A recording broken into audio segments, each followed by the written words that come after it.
વેંચ્યુરી દ્વારા આપણે અહીંથી પાણી ચડાવ્યું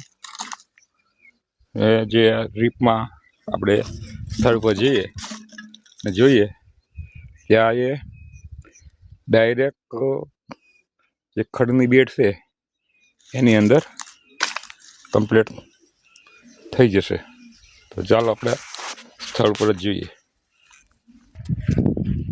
આ બધા અલગ અલગ ઝોનમાંથી અહીંથી પાણી સપ્લાય થાય. આ બાજુનું બનશે, આપણે જે ચડાવવાનું છે એ આ સાઈડથી છે.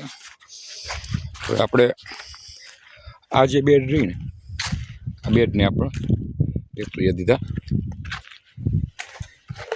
હવે આની અંદર શું કે જે બેક્ટેરિયા છે એ આમાં જે દાટેલું ખડ છે ને પાળીમાં એને ખેડવી નાખ્યું છે અને અંદર એ બેક્ટેરિયા જાય એટલે એની ફૂગ જે બને ને ખડની એ ફૂગને એ ખાય.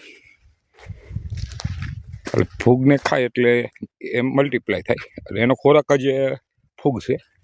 અને એમાંથી જે બીજા લાખો હોય એના કરોડોમાં રૂપાંતર થાય બેક્ટેરિયા.